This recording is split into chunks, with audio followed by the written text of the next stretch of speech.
اللهم صل وسلم وزد وبارك عليه وعلى آله وأصحابه وتابعيهم بإحسان إلى يوم الدين.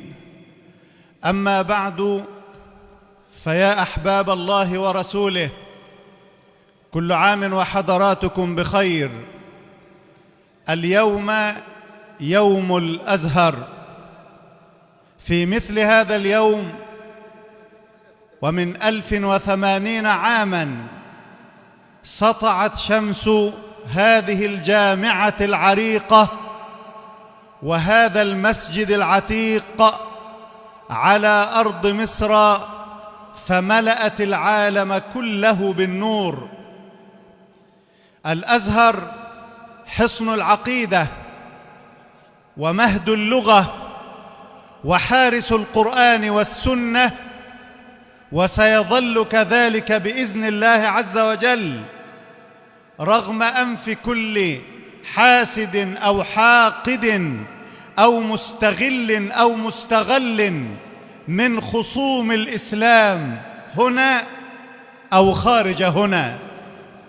لهذا الصرح فضل ليس يخفى، تضاء به الليالي المدلهمة، يريد الحاقدون ليطفئوه ويأبى الله إلا أن يتمه.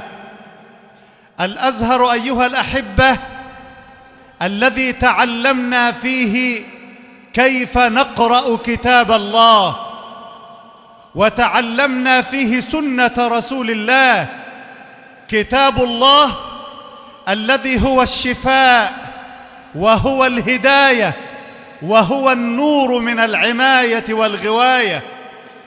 كتاب الله الذي هو النبراس الساطع، من تعلق به نجا ومن ابتعد عنه هلك. كتاب الله تعالى الذي وصفه الحق بأنه شفاء.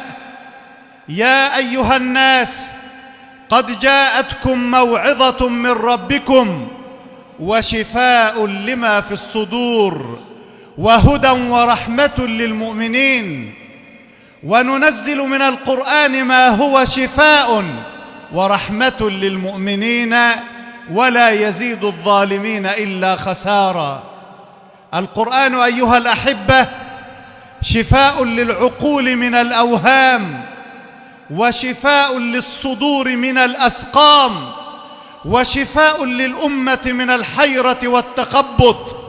فقد وصفه الله بأنه نور، فالذين آمنوا به وعزروه ونصروه واتبعوا النور الذي أنزل معه. القرآن شفاء أيها الأحبة، يأخذ بأيدينا إلى الهداية والنور، يأخذ بأيدينا إلى الاستقامة والصلاح. ستكون فتن كقطع الليل المظلم. قالوا فما المخرج منها يا رسول الله؟ قال كتاب الله تعالى فيه نبأ ما قبلكم وخبر ما بعدكم وحكم ما بينكم، وهو الفصل ليس بالهزل. من تركه من جبار قصمه الله، ومن ابتغى الهدى في غيره أضله الله. وهو حبل الله المتين، وهو النور المبين، وهو الصراط المستقيم.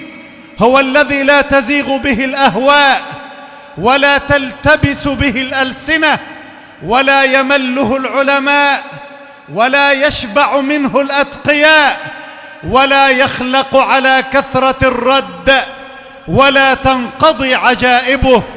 هو الذي لم تنته الجن إذ سمعته حتى قالوا إنا سمعنا قرآنا عجبا يهدي إلى الرشد فآمنا به ولن نشرك بربنا أحدا.